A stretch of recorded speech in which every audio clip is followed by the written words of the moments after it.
발판이요? 아니 괜찮아요 저. 네. 이렇게 띄워주셨는데 높은 데 있어야죠. 아 네. 여러분들 반갑습니다. 지난번에도 뵙고 또 뵀는데 네. 제가 주님의 교회 간다 그러니까 교인들이 그때 목사님 시간 조절 잘못해서 다시는 안 부를 것 같은 그 교회 아닙니까? 그래서 맞다 그랬더니 망각의 힘이 이렇게 좋다고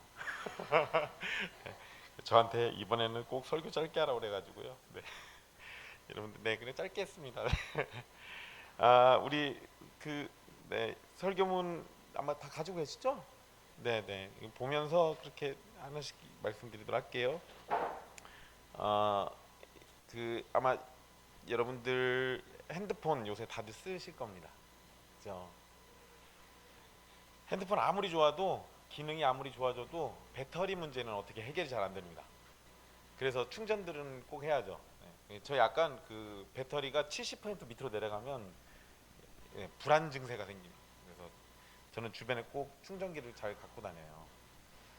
네, 여러분 배터리를 채우려면은 전기가 필요하죠. 스스로 만들어낼 수 없으니까. 그래서 전기를 꼭 연결을 해야 하는데 전기는 철저하게 발전소. 그래서 우리 한전에서 만들어 놓은 전기 발전소에서 공급을 해줘야 합니다. 그런데 우리가 반드시 그 만들어진다고 해서 가만히 되는 게 아니라 우리가 해야 할 책임이라는 게 있죠. 그게 뭐냐면 콘센트 있는 곳에 가서 충전기를 꽂아서 핸드폰에다 연결을 해놔야 합니다. 그러면은 배터리 충전이 되죠. 오늘 본문 말씀이 마태복음 25장 열처녀 비유에 나와 있는 마지막 말씀인데요. 바로 이와 같은 생명의 원리를 우리에게 가르쳐 줍니다.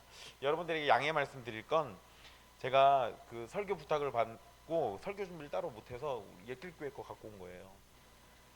옛길교회는 연속으로 설교를 하니까 예, 그 전주에는 네, 열처녀 비유 듣고 났더니 우리 자매가 저한테 와서 물어보는 거예요. 목사님 그러면 우리는 어떻게 살라는 얘기입니까? 왜냐하면 기름이 하나님의 선물이라고 얘기했는데 그러면 우리가 할 수 있는 게 없잖아요. 근데 깨어 있으라면서요. 그래서 제가 아차 싶어가지고 설교를 다시 또 준비했습니다.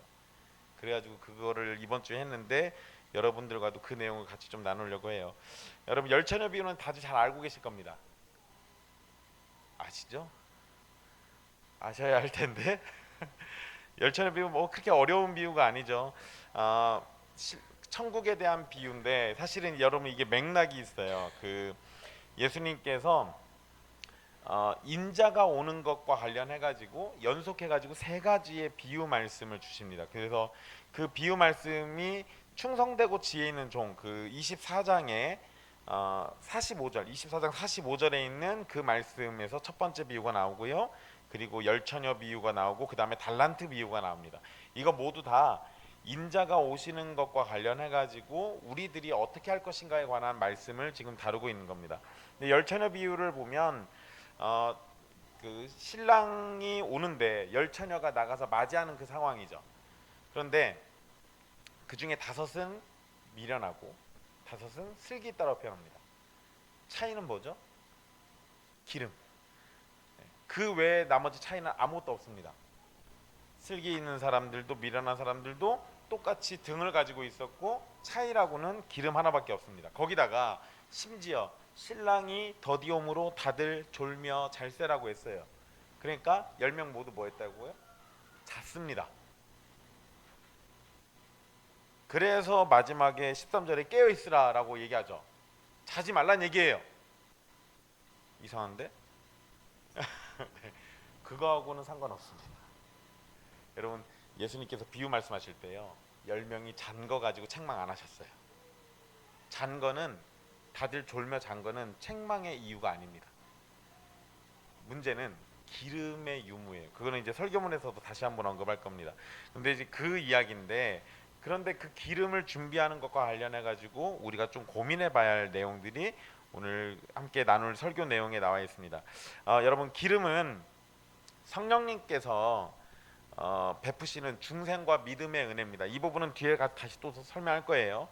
예수님의 십자가 공로를 성령 하나님께서 적용해 주셔서 우리 영혼 안에 실제로 심겨지는 것이 기름입니다.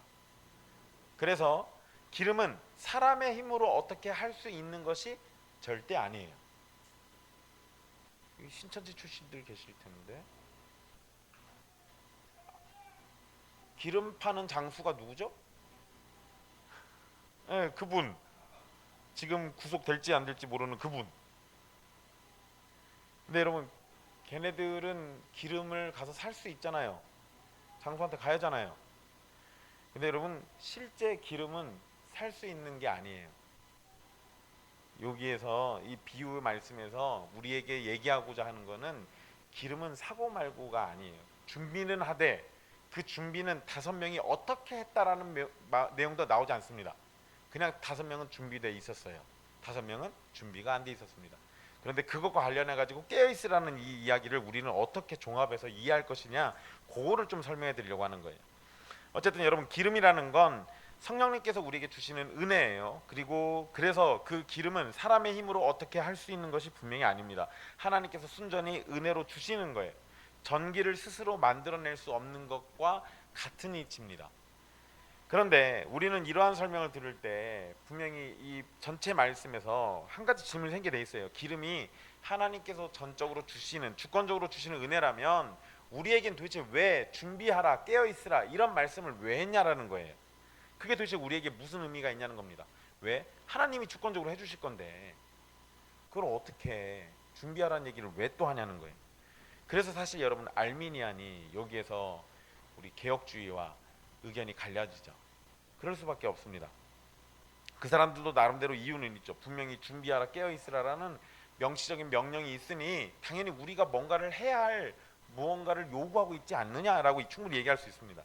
하나님이 주권적으로 주시는 것을 우리가 무슨 수로 준비할 수 있을까요? 없어요. 스스로 만들어낼 수 없고 스스로 소유할 수도 없습니다. 그런데 그것을 준비하라고 하는 건 앞뒤가 안 맞는 것처럼 보입니다. 신앙생활을 하면서 이런 질문이 생기는 건 지극히 당연합니다. 이 문제는 개혁신학이 말하는 하나님의 절대 주권과 인간의 책임이라는 중요한 주제를 동시에 다루고 있는 겁니다. 그래서 이 질문은 감추고 피할 것이 아니라 오히려 진지하게 붙들고 더 깊이 이해하려고 고민해야 할 지점입니다. 그래야 성경이 가르치는 구원의 논리와 성도의 삶이 더 깊이 이해되기 때문이에요. 제가 지난번에 여기 왔다 갔을 때 이상하게 얼굴이 따끔거리면서 아프더라고요. 방금 알았습니다.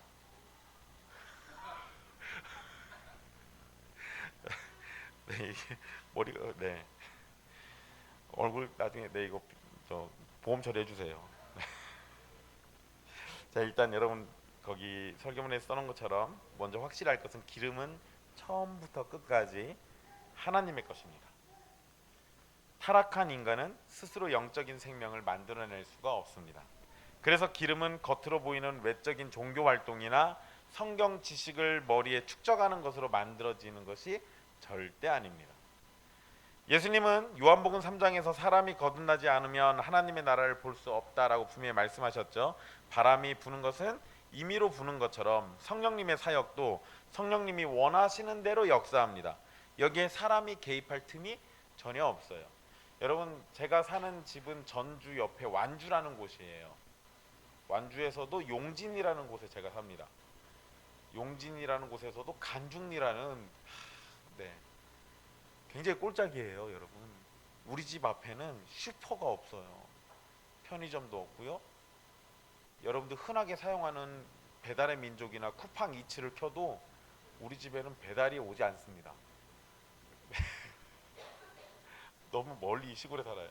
근데 여러분, 얼마 전에 바람이 엄청 세게 불고 비가 엄청 많이 왔던 때가 있었을 겁니다. 그때 바람 불고 비 온다고 하니까 동네 사람들이 준비를 했어요. 그런데 저희 집 기준으로 바람이 오른쪽에서 왼쪽으로 불어요. 그래서 사람들이 다들 그렇게 준비했습니다. 근데 그날은 왼쪽에서 오른쪽으로 바람이 불었어요. 그래서 옥수수가 막 이렇게 자란 사람들은 이쪽의 바람을 어떻게든 해보려고, 안 쓰러지지 말라고 준비 다 했는데 반대로 부는 바람에 옥수수가 다 누워서 쉬고 있더라고요. 바람을 우리가 예측은 할 수 있으나 실제로 그것이 어떻게 부는지는 아무도 정확하게 알 수는 없습니다. 그냥 예측만 할 뿐이죠. 그래서 바람은 임의로 불어요. 성령님의 사역도 사실은 그렇습니다. 이렇게 하면 중생할 것 같아요. 이렇게 하면 누군가 믿음을 가질 것 같습니다. 그런데 그거는 그냥 우리가 일반적으로 얘기할 수 있을지는 몰라도 실제 그 역사가 일어나는 건 하나님 마음이에요. 하나님 마음. 그래서 여러분 제가 중생한 이야기는 어디 가서 잘 안 합니다. 이단 같거든요. 약간 사이비 같고요.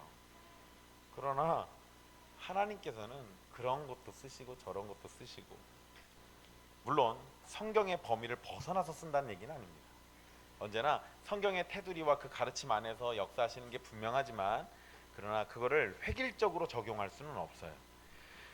여러분, 에스겔 37장에 여호와 하나님이 에스겔에게 골짜기에서 뼈가 가득한 것을 보여주십니다. 그리고는 에스겔에게 물어봐요. 이 뼈가 살아날 수 있겠느냐? 라고 물어봅니다. 그러니까 주님이 아십니다 라고 대답을 해요. 그러고 난 다음에 에스겔에게 하나님이 명령을 하십니다. 뼈를 향해서 선포해라. 근데 선포라는 내용이 그 뒷얘기예요. 여호와 하나님의 말씀을 따라서 선포했는데 생기가 들어가서 살아나고, 힘줄이 생기고, 살이 생기고, 가죽이 덮여서 살아나라는 내용이었는데, 요거를 에스겔이 그대로 대언합니다. 그렇게 대언하니까 뼈들이 그 말씀대로 살아나게 돼요. 그리고 큰 군대를 이뤘다라고 성경에 기록합니다. 그런데 여러분, 마른 뼈가 스스로 살아날 수 있었던 거예요? 없었던 거예요? 없었죠. 그런데 여러분, 그 상황에서 그 마른 뼈들은 이제 살아날 겁니까? 안 살아날 겁니까? 살아날 거예요. 왜냐하면 하나님이 살아나게 할 의지를 가지고 계셨어요. 자, 여기서 여러분, 전능하신 하나님이 의지를 가지고 있으면 얘는 살아나는 거예요? 안 살아나는 거예요? 살아나죠. 그런데 그 전능하신 하나님이 에스겔에게 내가 이런 의지를 가지고 있으니 저 뼈들에게 살아나라고 대언해라 라고 했더니, 에스겔이 주여, 전능하신 주여, 당신은 의지를 가지고도 충분히 살릴 수 있으니 제가 아무 말 하지 않겠습니다. 그러면 마른 뼈들이 살아났을까요? 여러분, 그 상황에서 마른 뼈가 살아나도록 하나님이 정하신 수단이 에스겔의 선포예요. 그러니까 그 마른 뼈들이 살아나려면 어떻게 해야 돼요?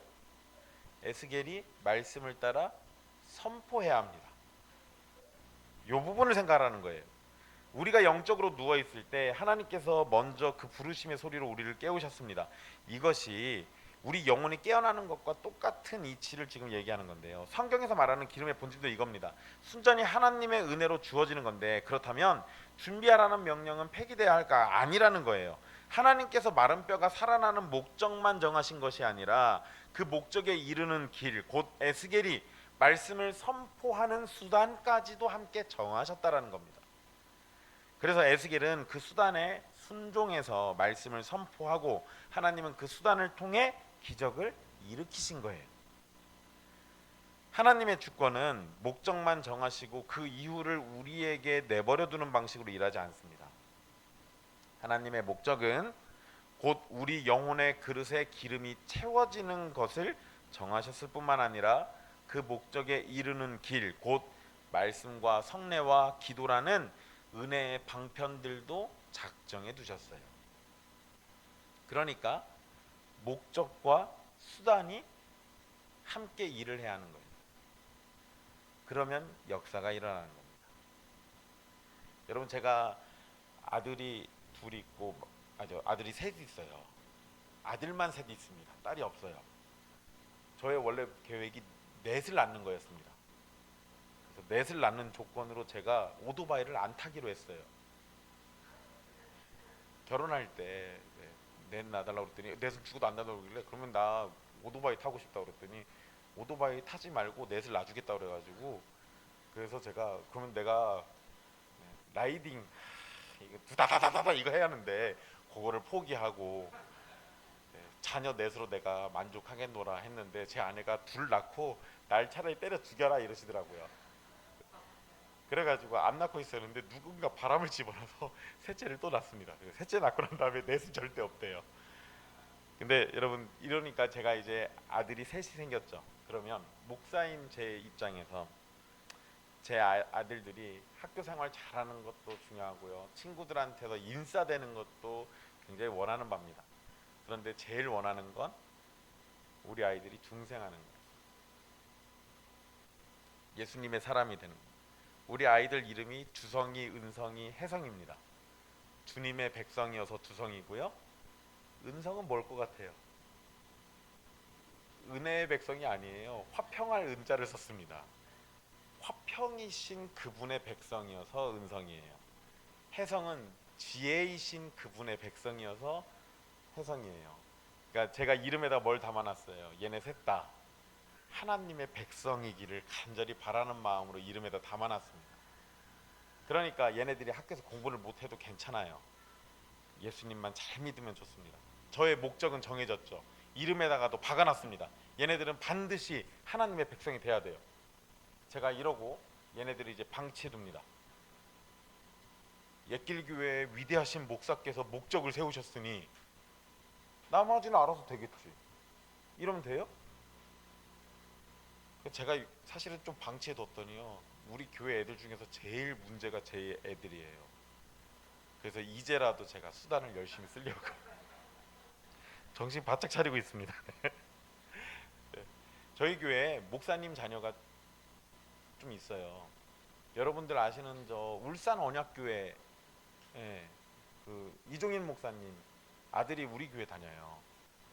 그리고 저기 진상 동부교회라는 데에 있는 신창호 목사님의 아들도 우리 교회를 다닙니다. 그러니까 목사님 아들이 둘 있죠. 거기에다가 목사도 있어요.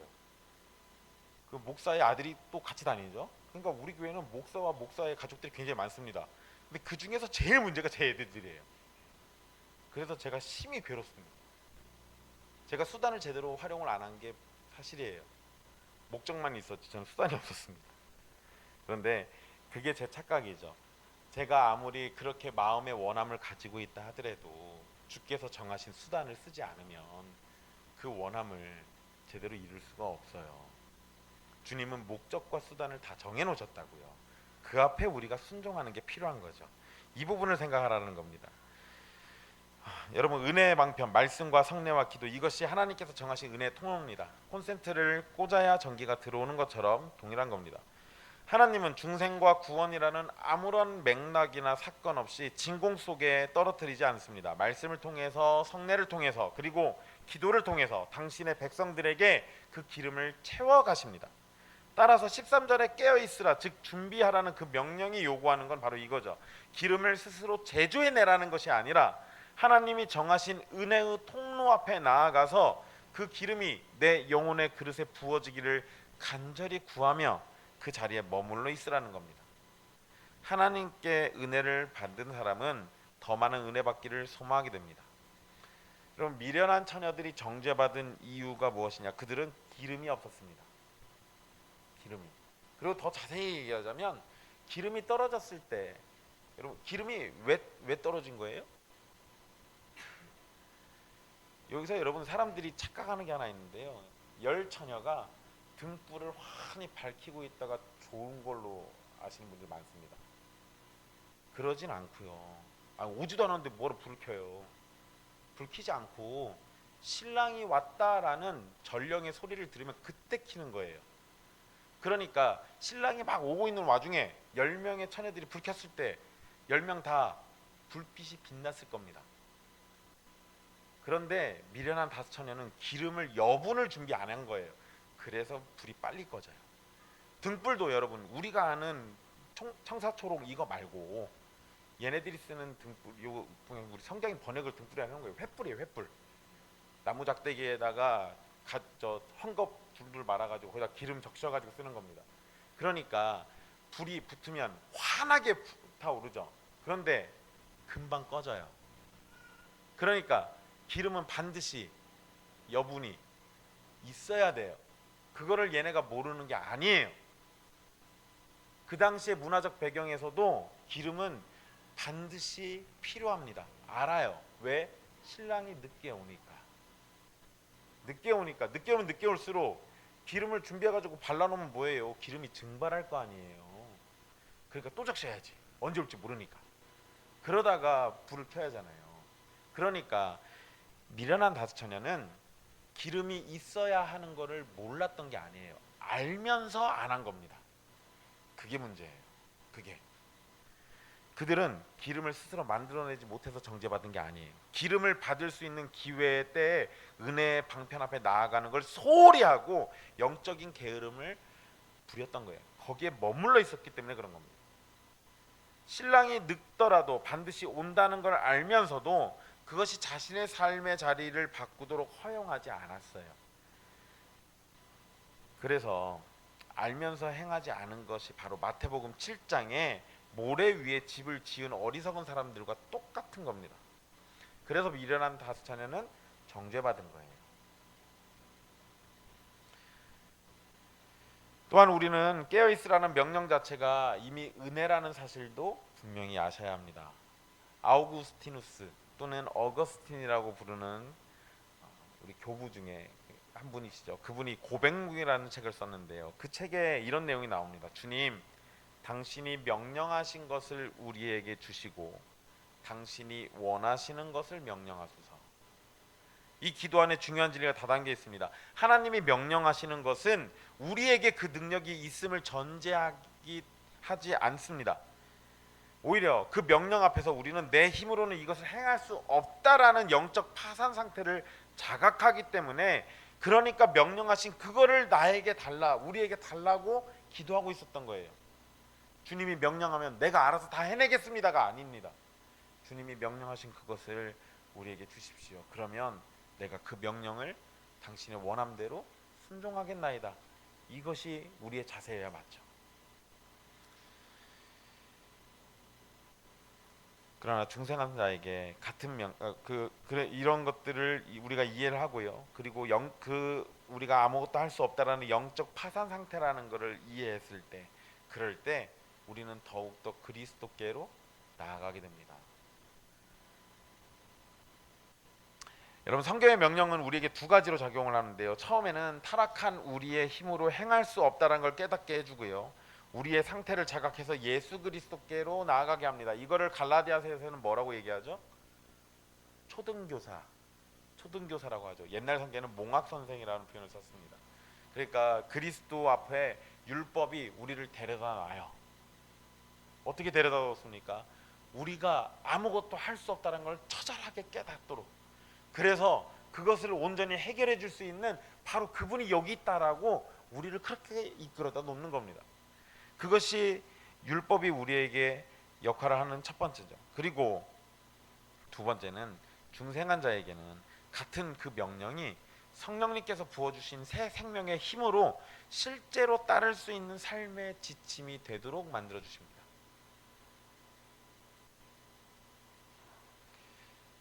그러면 여러분, 제가 그냥 성경의 명령이라고 표현했는데 율법에는 세 가지 기능이 있어요. 세 가지 용도라고 표현하죠. 근데 그 세 가지 중에 제가 지금 한 두 가지만 얘기한 겁니다.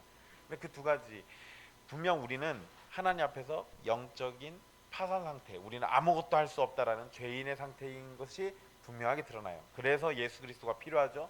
근데 그 예수 그리스도께로 은혜 받은 우리는 예수 그리스도께서 약속하신 성령님에 의해서 새로운 사람으로 되어져 가면서 이전에는 할 수 없었던 그 율법의 조항들이 그리스도 예수 안에서 우리가 할 수 있는 일들로 조금씩 바뀌어가게 됩니다.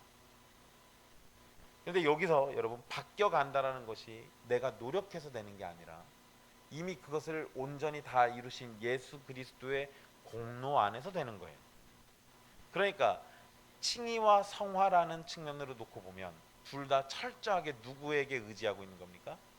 예수 그리스도에게 의지하고 있어요. 예수 그리스도를 떠나서는 우리는 절대 아무것도 아닌 겁니다. 그러니까 이 기름과 관련된 것도 결국 그 맥락 속에서 이해를 하셔야 돼요.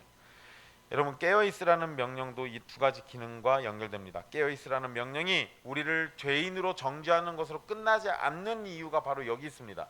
하나님은 깨어있으라고 명령하실 뿐만 아니라 당신의 택하신 백성들이 그 명령을 수행할 수 있도록 성령님을 통해 실제로 그 능력을 공급하십니다.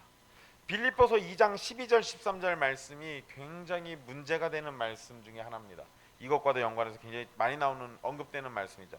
사도 바울은 12장에서 이렇게 얘기합니다. 나의 사랑하는 자들아, 너희가 나 있을 때뿐 아니라 더욱 지금 나 없을 때에도 항상 복종하여 두렵고 떨림으로 너희 구원을 이루라, 이렇게 명령합니다. 뭘 이루라고요? 너희 구원을 이루라고 얘기합니다. 자, 그러면 이 말만 딱 잘라서 보면 구원은 누구 손에 달린 거예요? 우리 손에 달려 있어요. 할 수 있다 하신 이는 빨리 얘기해요. 할 수 있다 하신 이는 나의 능력 주 하나님이니까, 주님이 명령했으니까 해야죠. 구원은 내가 이루는 겁니다. 이렇게 하면 문제예요. 그럴까봐 사도 바울이 13절에 곧바로 써놓습니다. 너희 안에서 행하시는 이는 하나님이시니 자기의 기쁘신 뜻을 위하여 너희에게 소원을 두고 행하게 하시나니. 하나님이 행하게 하시기 때문에 우리는 이루어야 하는 겁니다. 자, 하나님의 의도는 뭐예요? 행하게 하시는 목적이 있어요. 그거의 수단을 지금 뭘로 하신 겁니까? 너희 구원을 이루라는 이 명령으로 하시고 있는 거예요. 그러니까 이 말씀에서도 목적과 수단을 다 담고 있는 겁니다. 그러니까 이렇게 놓고 보면 하나님의 주권과 인간의 책임은 서로 무너뜨리는 것이 아니라 서로를 세워주는 겁니다. 아주 중요한 거죠. 여러분, 개혁교회라고 하면 일반 교회가 하는 것들 중에 안 하는 게 굉장히 많은데 그 중에서 해야 하는데 안 하는 게 있어요. 열심히 해야 하는데 개혁교회라고 하면 유독 잘 안 하는 게 하나 있습니다. 아니, 기도 말고요. 기도 안 하세요? 이 사람들 큰일 날 사람들이네.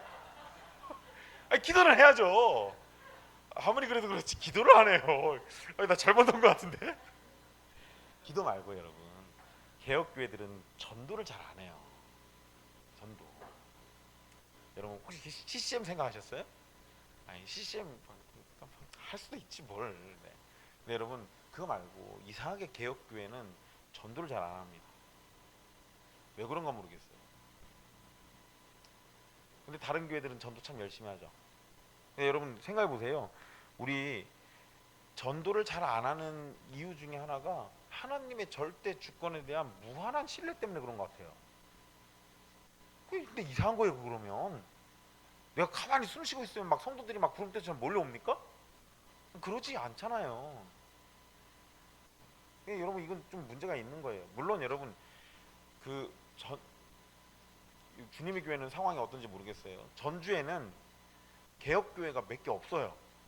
개혁교회라고 알려져 있는데 가보면은 목사님이 그냥 출신이 합동이시거나 이러면 그냥 자기네들끼리 그냥 개혁교회라고 불러요. 실제로 개혁교회를 하는 데는 없습니다. 그래서 제가 그 틈새 시장을 공략해서 전주에서 개척을 한 거예요. 아무도 없길래 한 군데 있긴 했습니다. 그 한사랑교회라고 그 성약 쪽 그쪽 교회가 하나 있었어요. 근데 제가 그 교회 한번 가봤거든요. 갔는데 숨 막혀서 죽을 것 같더라고요. 그리고 제가 꽂아놓은 보리자루처럼 저를 그렇게 쳐다보길래 아하, 이런 식이면 괜찮겠는데 싶어가지고 개척하는데 별로 부담이 안 됐습니다. 근데 여러분 개척하고 난 다음에 옛길교회는 온라인상에다가 자꾸 교회를 소개를 했어요. 페북에서 제가 막 요새는 사실 활동 잘 안 하는데 옛날에는 교회 무슨 세미나 같은 것도 많이 하고 그렇게 해가지고 일단 교회를 알리는 데 목적을 뒀습니다. 그랬더니 사람들이 검색해가지고 교회를 찾아왔었어요. 지금도 검색해서 찾아옵니다. 그런데 이래놨더니 우리 교인들이 전도를 안 해요. 왜냐면 다 온 사람들이 알아서 검색해가지고 구글의 힘을 빌어서 오시거든요. 그러니까 구글이 우리를 대신해서 전도하고 있으니 굳이 우리가 전도할 이유가 없어요. 그래서 전도를 잘 안 합니다. 최근에도 온 가정들이 몇 있는데 다 구글 사랑해요. 네, 그러고 왔어요. 그러다 보니까 제가 전도 얘기 꺼내면 우리 교인들이 약간 좀 힘들어합니다. 근데 사실 여러분 하나님께서 특별히 예수님께서 우리에게 하셨던 명령 중에 마지막 명령이 뭐였어요? 전도예요. 그러면 우리는 그 전도를 복음을 전파하고 사람들에게 예수 그리스도를 알리고 교회로 모여들도록 하는데 힘을 쏟아내는 게 맞잖아요. 주님의 목적이 있는데 수단인 우리의 입술을 닫고 있으면 이건 문제가 있는 겁니다. 이런 부분들도 우리가 생각해 봐야죠. 하나님의 주권과 인간의 책임 얘기가 나오면 꼭 선교 또는 전도 이야기가 나와서 잠깐 얘기해 드리는 겁니다. 여러분 이 부분을 일단 하나님의 주권과 인간의 책임이라는 이 부분을 제대로 이해하지 못하면 하나님의 주권의 모든 책임을 돌리면서 영적 게으름을 합리화하는 모습을 보입니다. 방금 제가 얘기한 것과도 유사하죠. 반면에 인간의 책임에만 몰두하면 내 힘과 공로로 구원을 얻어내려는 교만한 모습, 즉 신학에서 말하는 율법주의나 또는 펠라기우스주의와 같은 그런 오류에 빠지게 됩니다. 그리고 오늘날 교회 안에 흔히 퍼져 있는 알미니안주의, 이 역시도 이와 유사한 함정을 가지고 있는데요. 알미니안은 하나님의 선행 은총, 선행 은혜를 인정합니다. 하나님께서 먼저 은혜는 주셔야 돼요. 그런데 알미니안이 얘기하는 건 이 선행 은총을 모든 사람들에게 다 준 겁니다. 그래서 그 모든 사람이 다 받은 그 은혜를 내가 받아들일지 말지는 사람이 결정한대요. 결국 인간의 자유의지가 구원의 최종적인 원인이 됩니다. 이게 알미니안의 문제예요. 즉 기름을 주시는 것은 하나님의 선행 은총인데 그 은혜를 내가 받느냐 거절하느냐에 따라 구원이 결정된다라고 본 겁니다. 그러면 미련한 다섯 처녀는 기름을 누군가 주려고 했는데 안 받고 있다가 이 사단이 벌어졌다는 거예요. 논리가 그렇게 되는 겁니다. 하지만 이런 잘못된 개념과 대비되는 올바른 성경적 진리를 우리 개혁파 목사들이 잘 설명하고 있는데, 특별히 영국의 청교도 목사인 존 오웬은 그가 쓴 성령론이나 또는 죄죽임에 관하여라는 이런 책에서 이 내용들을 반복해 설명합니다. 성령님께서 모든 은혜를 역사하시되 우리의 의지와 능력을 통해, 그리고 우리가 마땅히 행해야 할 수단을 통해서 역사하신다. 성화의 모든 역사는 분명 성령님이 주도하십니다. 그러나 신자는 그 성령님의 역사에 응답하고 협력하는 책임을 면제받지 않습니다. 그러니까 여러분, 칭의는 분명히 하나님이 하시는 일이에요. 성화도 하나님이 하시는 일입니다. 그런데 그 성화의 부분에는 우리에게 요구하는 것들이 있어요. 하나님이 하시지만 동시에 우리에게 요구하는 것들이 있어서 우리는 그 부분을 순종합니다. 그런데 이게 순종할 수 있는 힘이 어디에서 나와요? 다른 신학에서는 다 우리의 결단으로 얘기합니다. 그런데 개혁신학에서는 하나님의 무한하신 은혜, 십자가 공로, 예수 그리스도의 완전한 순종과 대속의 은혜, 거기서부터 이 모든 것들이 나온다고 봐요. 그래서 여러분, 진짜로 예수 그리스도를 알고 예수 그리스도의 은혜를 아는 사람은 성화의 삶을 살아가게 됩니다. 이게 지극히 당연한 거예요.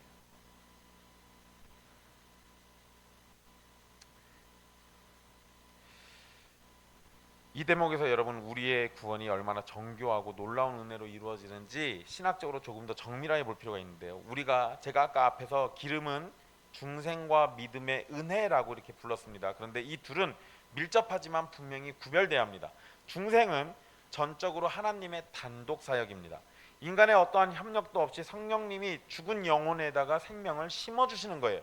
이것은 우리가 행하는 것이 아니라 우리에게 행해지는 겁니다.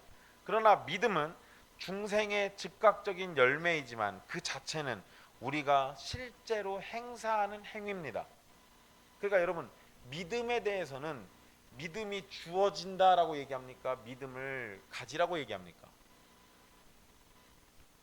사실은 둘 다 표현하긴 해요. 근데 주로 나오는 거는 믿으라라고 얘기하죠. 믿으라라고 얘기해요. 명령형으로 얘기합니다. 그러면 이거는 도대체 우리가 또 어떻게 이해하냐는 거예요. 이거를 알미니안처럼 이해하면 믿으라라고 얘기했으니까 그거에 대한 결정을 하고 말고를 우리에게 자꾸 달리는 것처럼 얘기를 합니다. 근데 여러분, 칼빈을 비롯해서 개혁신학 전통은 믿음을 그리스도를 받아들이는 빈 그릇 또는 그리스도를 붙드는 손으로 묘사합니다. 루터는 이것보다 좀 더 심한 표현을 쓰는데요. 믿음에 대해서 뭐라고 얘기하냐면 깨진 질그릇이라고 얘기해요. 깨진 질그릇. 깨진 그릇은 어디다 써? 엄마가 밥 줄 때 깨진 그릇에다 밥 줘? 그런 사람이 어디 있어요. 물론 여러분, 제 아내는 저한테 깨진 그릇으로 밥을 주기를 합니다. 아빠는 그래도 돼요. 여러분, 깨진 그릇에다가는 사실 뭘 잘 안 쓰죠. 뭘 담기가 어렵습니다. 금이 살짝 까 있는 거는 뭐 우리가 잠깐 쓴다 하더라도 깨져 있는 거는 음식을 담을 수도 없고 물을 담을 수도 없어요. 그런데 믿음에 대해서 깨진 그릇이라고 얘기한 이유가 뭐겠어요? 내가 붙드는 어떤 행위예요. 믿음은 내가 가지는 어떤 행위인 게 맞습니다. 그렇지만 그 자체로는 아무런 의미가 없어요. 그 그릇에다가 뭘 담느냐가 중요한 거죠. 그 그릇에 예수 그리스도를 담으니, 그러니 그 믿음이 고귀해지는 겁니다. 거기에다가 예수 그리스도의 십자가를 담아 놓으니 그 믿음이 생명력이 있게 되는 거예요. 그래서 빈 그릇, 그리스도를 붙드는 손 또는 깨진 질그릇이라는 표현을 써가면서 묘사를 하는 겁니다. 심지어 여러분, 그 그리스도를 붙드는 그 손, 믿음, 이 빈 그릇은 하나님이 만들어 주십니다. 그리고 성령의 주권적인 역사로 인해서 비로소 우리의 의지가 살아나서 우리가 자발적이고 인격적으로 그 손을 내밀게 되는 겁니다.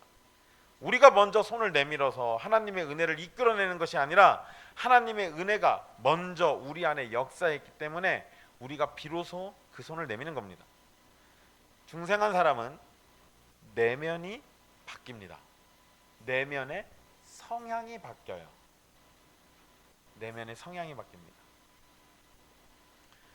여러분, 제가 처음에 목회를 시작할 때, 전도사 때, 목사하기 전에요, 제가 막 그 불타는 열정으로, 원래 그리고 제가 이단 사역했었다고 말씀드렸잖아요. 진호선 목사님은 잘 몰라도 저는 목사님을 먼저 알고 있었어요. 목사님과 목사님의 형에 대해서 그 형하고 제가 원래 더 친했어요. 사이가 아주 좋았습니다. 요새는 제가 목사님 때문에 사이가 안 좋아졌어요. 제가 저한테 청교도 욕하시길래 제가 맞장구 쳐드리면서 진호선 목사님이 옳습니다 했더니 그 뒤로 연락 안 하세요. 네, 여러분, 그때 그 당시에 제가 이단 사역을 하면서 전도사가 됐을 때 제가 진짜로 참 재밌게 웃긴다라는 걸 제가 그때 알았습니다. 제가 생각보다 많이 웃겨요. 그리고 확실히 도현 형제가 증언을 했습니다. 자기가 만나본 개혁주의 목사들 중에 제가 제일 웃기대요. 그럴 수밖에 없죠. 저 같은 사람이 없으니까. 그래서 저는 그 당시에 엄청 유명했던 장경동 목사 설교를 하나도 빠짐없이 들으면서 행동과 말투와 그 성향과 그거를 그대로 따라했습니다. 제가 뭘 안 한 것 같아요? 중생 안 하요. 중생 안 하니까 인기 끌고 싶어가지고 거기서 그러고 있는 거죠. 근데 그러다가 제가 신학을 공부하다가 예수 그리스도를 만나게 됩니다. 개혁 신학을 접하면서 내가 알고 있었던 신학이 잘못됐다는 걸 알고 내 믿음이 문제가 있었다는 걸 알고 그리고 그걸 바꿔요. 그리고 난 다음에 제가 설교를 할 때 원래는 설교문을 안 쓰고 했어요. 성령님이 귀에다가 얘기를 하시니까 즉흥 설교를 했다고요. 막 제 맘대로. 그리고 원래 강대상에 안 서 있었어요. 왔다 갔다 했어요. 여기 갔다 저기 갔다가. 지금은 꼼짝 안 하고 있잖아요. 안 움직이려고 강대상을 꽉 붙잡고 설교했습니다. 장경동의 영이 저를 또 지배할까봐. 중생하니까 제 내면의 성향이 그걸 싫어하기 시작해요. 예전에는 그게 너무 재밌고 즐겁고 영광스럽게 보였는데 바뀌고 나서 봤더니 천박하고요. 덕을 깎아먹어요. 교회를 병들게 한다는 걸 알게 됐습니다. 중생하면 우리 내면의 그 성향, 내가 좋아하는 것과 내가 바라는 것들이 분명 바뀌게 돼 있습니다. 그래서 말씀과 성례를 사모하고 그리로 나아가는 것이 외부의 강제가 아니라 변화된 마음의 자발적인 표현이 되는 겁니다. 이 성향 자체는 또 은혜의 산물이지만 그 성향에 따라 행동하는 것은 그 사람의 진실한 의지의 표현입니다. 이 부분을 정말 잘 표현하고 설명하고 있는 게 조나단 에드워즈의 의지의 자유예요.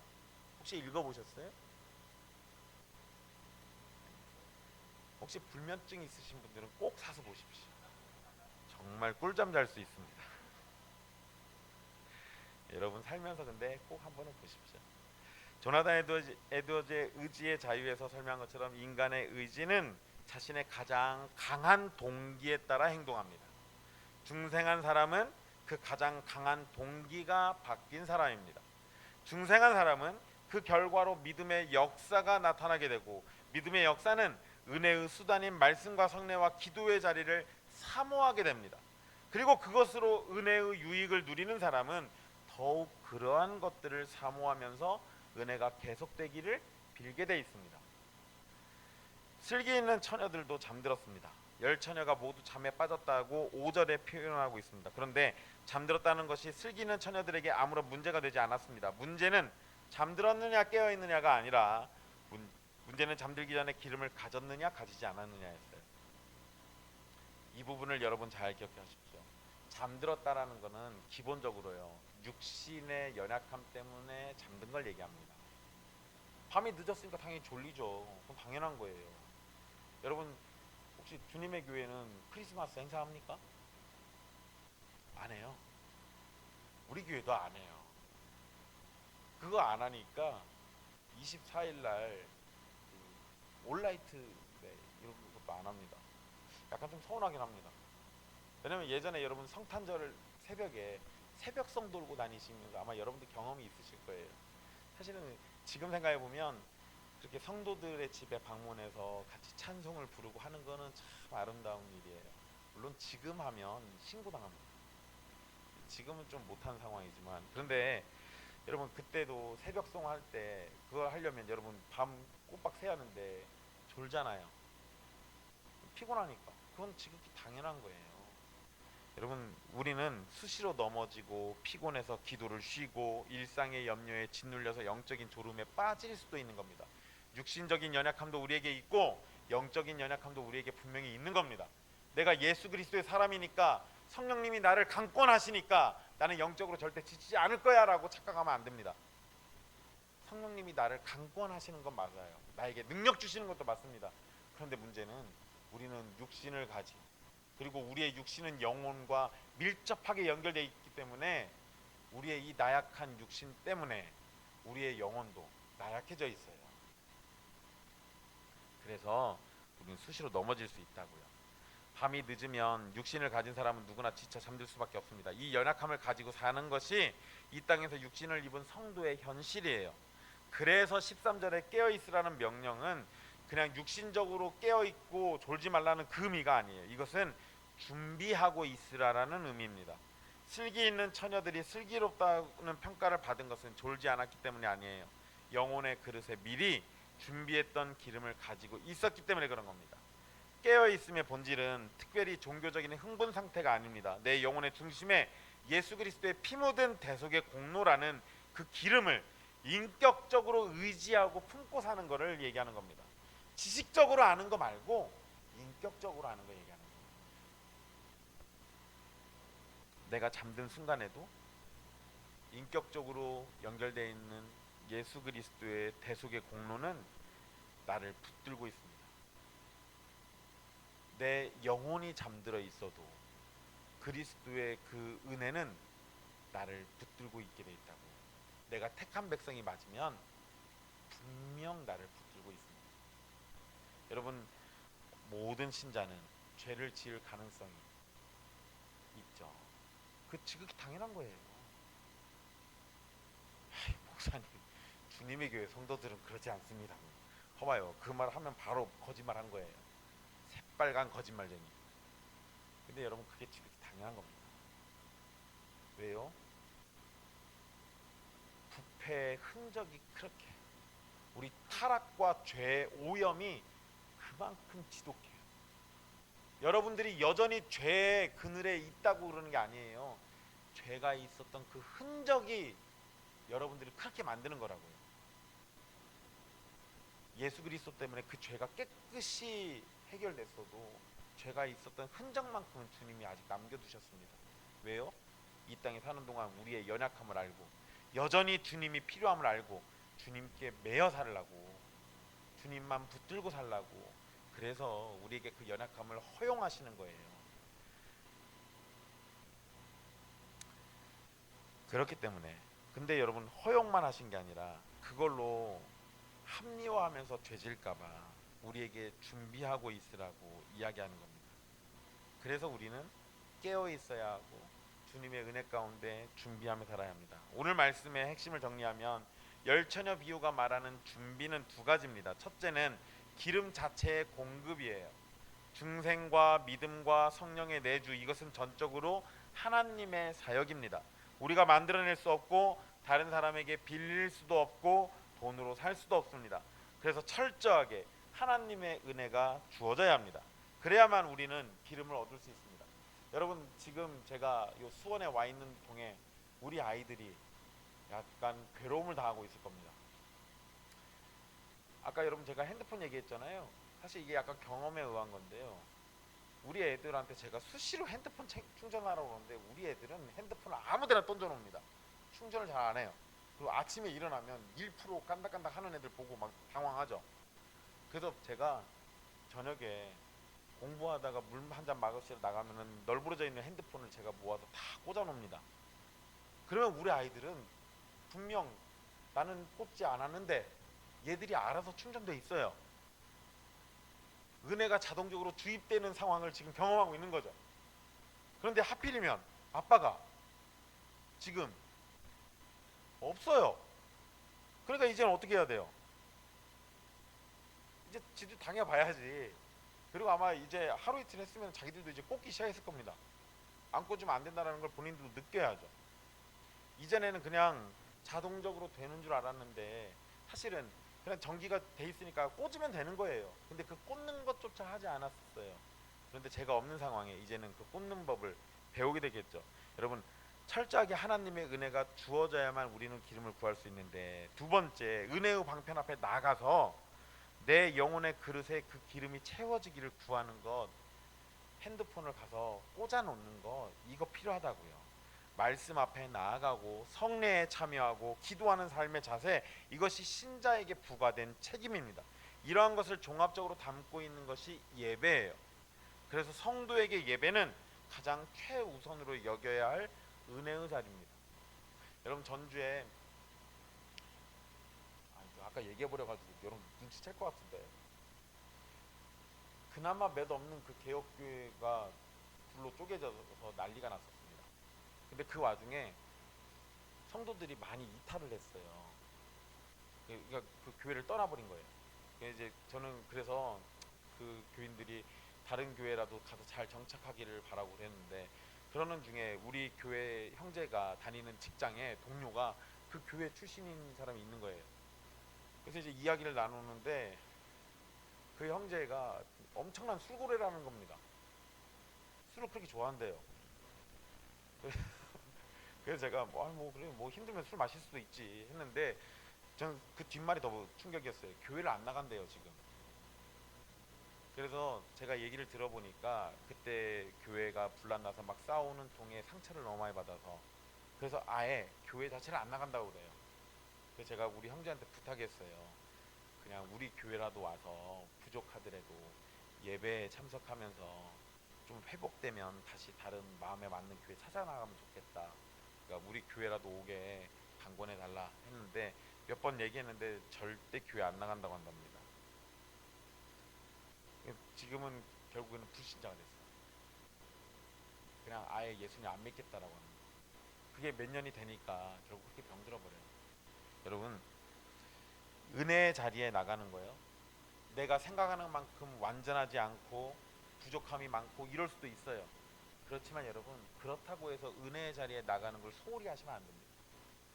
지금은 진효선 목사님이 여러분들 잘 지도해주고 계시니까 만족스럽겠지만, 목사님 뭐 10년 이내로 5년 이내로 은퇴하실 수도 있잖아요.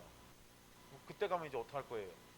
그때 이후에 약간 저 같은 목사 나타나면 여러분들 웃기기만 하지 뭘 잘 안 가르쳐주고 그러면 여러분들 좀 피폐해질 수도 있잖아요. 근데 그런 상황이 벌어지면 성도들이 뭐 하냐면 교회를 떠나요. 그 문제에 직면했을 때 교회를 떠나는 일들이 있습니다. 여러분, 만약에 교회가 좀 부족해지더라도요, 교회를 떠나시면 안 돼요. 교회에 어떤 어려움이 있어도 교회를 떠나면 안 됩니다. 예배의 자리를 지키시라는 거예요. 교회를 사수하고 목사님께 충성하라는 걸 얘기하는 게 아니라 여러분들의 영혼을 위해서라도 은혜의 방편에 있는 그 자리를 지키고 계시라고요. 그래야 여러분들이 회복되고 교회도 같이 회복돼요. 병들고 상처받고 찢기는 교회들은요, 성도들이 그 은혜의 방편을 외면하기 시작하면서 그런 일들이 겉으로 드러나게 되는 겁니다. 이 부분을 오늘날의 교회들이 너무 망각하고 있어요. 여러분, 코로나 이후에 교회들이 많이 회복이 안 됩니다. 큰 교회들도 통계 내본 거 보면 50% 가까이 성도들이 교회를 안 나오고 있어요. 왜? 온라인으로 예배 드리는 걸 알았거든요. 집에서 가만히 TV로 예배 볼 수 있어요. 유튜브 연결해가지고 얼마든지 그래 볼 수 있으니까 이젠 예배 자리에 안 나오는 겁니다. 그럼 유튜브로도 말씀은 들을 수 있죠. 근데 성례는 어떻게 할 거예요? 성도의 교제는 어떻게 할 겁니까? 목사와 장로 교회로부터의 권징과 치리는 어떻게 할 거예요? 그런 것들이 다 사라지면 성도는 또 병듭니다. 이거를 자꾸만 놓친다고요. 그래서 성도는 어떤 식으로든 그 예배의 자리를 지키고 은혜를 받으려고 해야 하는 겁니다. 13절의 명령 깨어있으라는 첫 번째, 하나님께서 채워주시는 그걸 요구하는 게 아니에요. 두 번째, 은혜의 방편에 나가는 그거를 요구하는 겁니다. 즉 이미 베풀어진 은혜를 저버리지 말고 은혜의 방편 안에 거하라는 요구입니다. 그리고 이 두 가지는 서로 분리되지 않아요. 두 번째, 곧 말씀과 성례와 기도를 향한 성실한 삶이야말로 내 안에 첫 번째 기름, 즉 참된 중생의 은혜가 있다라는 그 사실을 드러내는 증거입니다. 여러분, 교리를 잘 알면 중생한 증거가 됩니까? 헌금을 많이 내면 중생한 증거가 돼요? 목사님 말씀에 꼬뻑 죽으면 그게 중생한 증거가 됩니까? 아니요. 그런 것들이 부분적으로 나타낼 수 있을진 몰라도 진짜 중생의 증거는요, 예배 자리에 있는 거예요. 그러니까 영과 진리로 예배하는 사람을 찾는다고 예수님 말씀하셨잖아요. 그거를 잊어버리지 마시라고요. 여러분, 제가 교회를 떠나서 지냈던 게 꽤 시간이 있었습니다. 은혜의 자리를 벗어나 있었던 거예요. 교회에서 막 쌈하고 막 이러니까 그걸 보기 싫어가지고. 그래서 여러분, 제가 교회 예배 자리에 있지 않는 그 시간 동안 사실은 여러 가지 일들이 있었는데 특별히 제 영혼이 메말라가는 것을 느꼈어요. 그래서 다시 예배 자리로 나가기 시작했습니다. 그런데 여러분, 그러다가 제가 골프장 캐디했다고 말씀드렸어요? 아, 그건 얘기 안 했어요? 제가 아무 데서나 막 얘기하고 다녀가지고 했는지 안 했는지 기억이 안 납니다. 여러분, 제가 신학교를 갔다가 학비가 없어서, 생활비가 없어가지고 일을 해야 하는데 어떻게 하다가 신문을 떠들어 봤는데 남자 캐디 해가지고 하루에 6만 원 여기 써 있는 거예요. 4시간에 6만 원 써 있었습니다. 그 당시에 2004년도에. 그래가지고 제가 골프장 캐디를 하기 시작했는데 제 굉장히 뛰어난 캐디였어요. 사랑받는 캐디입니다. 목소리도 크고요. 사장님이 막 빵 치면 막 푸샷 하면서 막 쫓아다니고 막 이러니까 엄청 좋아하더라고요. 근데 여러분, 캐디를 해서 제가 한 달에 400에서 500 정도를 벌었습니다. 대신에 주일이 없어요. 그거는 생각 못했습니다. 돈은 많이 버는데 신학교 가려고 돈 벌다고 하는데 교회를 못 가요. 그래서 제가 주일날은 오전에 골프장에서 일하면 오후에 빨리 가서 오후 예배 가서 근처 교회 가서 예배 드리고, 오후에 갈 것 같으면 오전에 가서 예배 드리고 이렇게 했는데 그것도 하루 이틀이지 시간이 또 맞는 것도 아니에요. 그래서 못할 때도 많았습니다.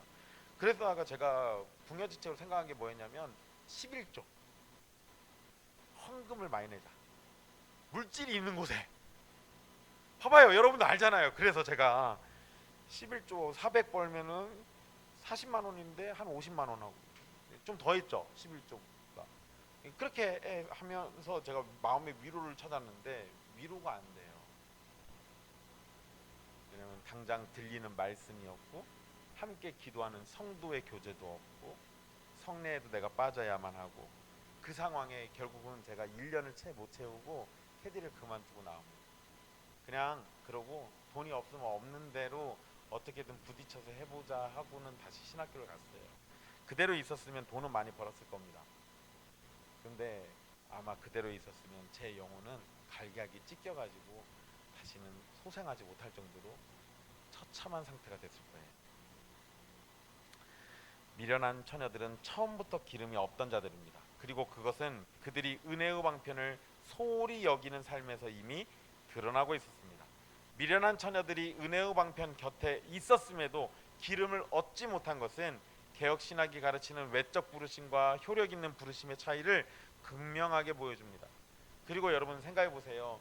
미련한 다섯 처녀가 신랑이 오는 와중에 기름이 떨어졌잖아요. 떨어졌으면 그때 사실 미련한 다섯 처녀가 누구를 바라봐야 합니까? 성경에는 이 사람들이 누구와 대화를 해요?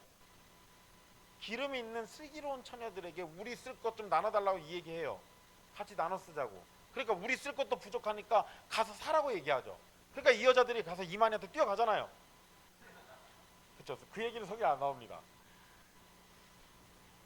근데 여러분, 이 여자들이 정말 미련한 이유는 그 상황에서 신랑에게 갔어야죠. 신랑한테 가서 내가 미처 기름을 다 준비하지 못해서 당신의 오심을 제대로 준비하지 못했습니다.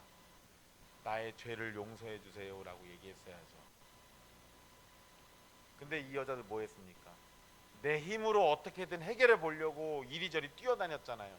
그리고 봐야 할 신랑 안 보고 옆에 있는 슬기로운 여자들 쳐다보고 있었잖아요. 그들에게 기름 나눠 쓰자는 거 뭐예요? 믿음 좋은 사람 옆에 곁다리로 따라가겠다는 거 아니에요? 그게 됩니까? 안 되잖아요. 그러니까 미련한 겁니다. 그런데 그거는 결국 그들은 애초부터 효력 있는 부르심이 없어서 그들은 믿음 자체가 없었던 겁니다. 예배와 말씀이 선포되는 자리에 모든 사람이 진정으로 초청받습니다. 이것은 외적인 부르심이죠. 그러나 그 부르심에 실제로 응답하는 영혼이 살아나는 능력은 성령님께서 유효하게 부르신 자들에게만 주어지는 겁니다. 미련한 처녀들의 게으름은 그들의 진정한 책임이고 동시에 그들에게 처음부터 효력 있는 은혜가 주어지지 않았다는 사실도 진실입니다. 이 두 진리는 서로 충돌하지 않아요. 하나님의 신비로운 주권 안에서 함께 성립됩니다. 반대로 슬기 있는 처녀들이 기름을 준비했다는 것은 그들 안에 신랑을 향한 살아있는 관계, 곧 참된 중생의 은혜가 있다는 걸 표현하는 겁니다. 하나님의 주권이 명령을 폐기하는 것이 절대 아닙니다. 오히려 하나님의 주권이 그 명령을 이행할 능력의 근거가 됩니다. 그래서 우리가 준비할 수 없는 것을 먼저 하나님께서 은혜로 베풀어 주시고 동시에 은혜가 주어졌음을 삶에서 드러내도록 깨어 있으라는 명령을 주시는 겁니다. 사랑하는 형제자매 여러분, 남에게 보여지는 신앙이 아니라 하나님이 정하신 은혜의 방편인 말씀과 성례와 기도를 통해서 매일 은혜의 기름을 공급받는 진실한 지혜자가 되십시오. 이 기름은 결코 우리가 스스로 쥐어짜서 만들어내는 게 아닙니다. 우리 주 예수 그리스도께서 갈보리 언덕에서 십자가의 피로 값주고 사신 그 생명을 예배와 말씀과 기도라는 하나님의 방편을 통해 우리의 영혼에 거저 공급받는 겁니다. 우리가 연약해서 잠들 수밖에 없는 자들이지만 그러한 우리 안에 예수 그리스도의 십자가라는 은혜의 기름이 넉넉히 채워져 있다면 신랑이 밤중에 오실 때 우리는 준비된 자로 서게 될 겁니다. 왜냐하면 우리의 준비는 결국 우리의 행위가 아니라 우리를 위해 겟세마네에서 땀을 핏방울처럼 흘리시고 갈보리에서 생명을 다 쏟아내신 예수 그리스도의 대속의 공로이기 때문입니다. 오직 예수 그리스도만이 여러분의 의지할 바위가 되신다는 걸 기억하십시오. 여러분을 보호할 방패와 산성이 되시는 것도 기억하십시오. 그리고 그 든든한 바위 위에 서는 것을 간절히 소망하고 방패와 산성 뒤에서 보호받으며 주님이 은혜 베푸심을 기뻐하십시오. 그리고 그 은혜를 바로 이 교회와 여러분의 가정과 여러분의 삶에서 하나님이 은혜의 방편들로 여전히 공급해 주고 계십니다. 그것을 절대 잊지 마십시오. 기도하겠습니다. 은혜로우신 주님, 우리 같은 자들을 주님의 자녀로 불러주신 것 참으로 감사드립니다. 주님의 주권적인 은혜가 아니라면 우리는 감히 믿음을 가질 수 없었을 겁니다. 주님이 처음부터 모든 부분에 있어서 다 은혜로 역사해 주셨기 때문에 우리의 삶이 오늘에 이르기까지 주님의 은혜 속에서 매 순간을 살아내고 있습니다. 그러나 동시에 주님께서는 우리에게 그 명령과 동시에 깨어 있으라 준비하라는 이런 말씀들도 우리에게 주십니다. 은혜가 있고 이 명령의 말씀들이 있으니 그 은혜를 따라 이 명령의 말씀들을 충실히 잘 이행해내는 우리들이 되게 도와주시옵소서. 특별히 아버지 하나님, 이 시대에 영적인 소경들이 너무나도 많은 때입니다. 많은 교회들이 진리 앞에서 눈을 가리고 있고 하나님의 말씀을 외면하고 하나님의 말씀이 있다 한들 지식적으로만 알고 자신의 삶에서는 그것을 온전히 드러내지 못하는 가운데 있습니다. 주님, 우리 주님의 교회 모든 성도들은 그와 달리 슬기 있는 자가 되어서 반석 위에 집을 짓는 주님의 말씀을 따라서 충성스럽게 순종하면서 주님의 영광을 드러내는 하나님의 백성이 다 될 수 있도록 도와주시옵소서. 아버지 하나님께서 먼저 은혜 주셨사오니 그 은혜를 따라서 우리는 순종하고자 합니다. 아버지 하나님, 충성스럽게 순종해서 착한 종으로 주님의 마음에 흡족한 종으로 칭찬받을 수 있도록 은혜를 내려 주시옵소서. 그래서 주님 오시는 그날까지 늘 깨어 있으며 주님의 영광을 드러내는 우리가 되게 하여 주시옵소서. 예수님의 이름으로 기도합니다. 아멘.